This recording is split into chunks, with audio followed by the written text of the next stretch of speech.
In this video, I'm going to show you how to do the isometric hip extension exercise.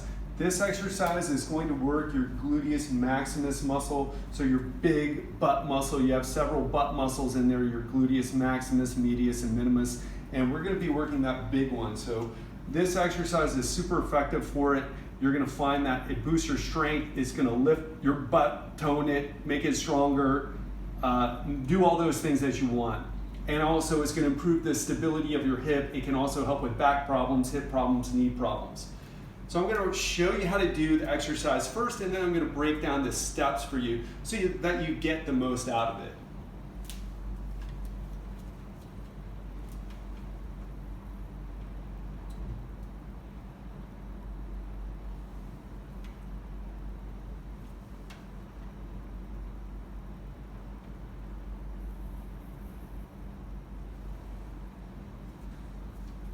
That was just 2 reps just to give you an idea of what it should look like. Now let's break down the more important parts, because what it looks like is only part of what you need to pay attention to. You need to pay attention to what you feel.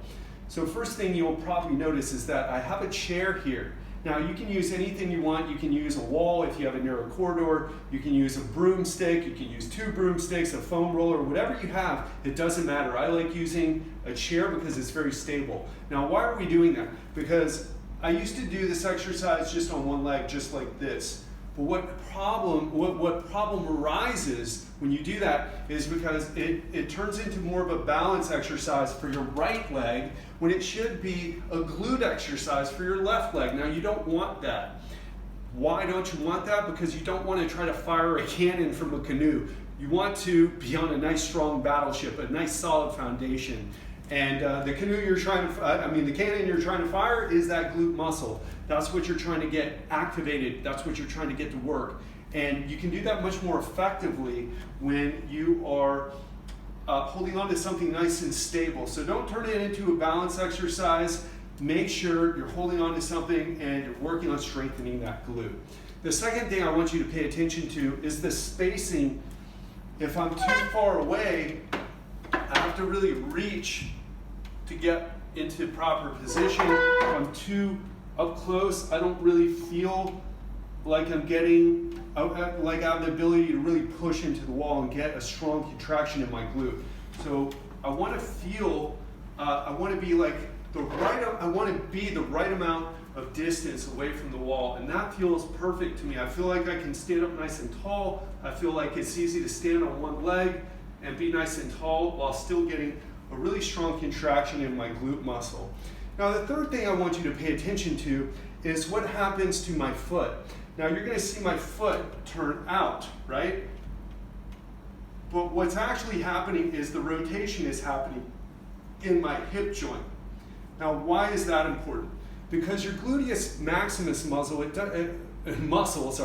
does a few different functions, and 2 of the most important ones that we can utilize in this exercise are it extends your hip, so it brings your leg backwards, back behind your body, and it also rotates your hip out. So we can do those 2 things. So I'm pressing in the wall right here. Now when I let my foot turn out, whoa, now it increases the intensity of the contraction. That's because I'm shortening the muscle fibers, I'm getting a nice strong contraction there. So the foot is turning out, but it's actually happening at your hip. Now, the last thing I want you to pay attention to is what's in your workout program. So if you are doing this exercise because you have a hip issue, a knee issue, a low back issue, I'm going to start you off with 5 to 10 second holds and move you up. Now, if we're using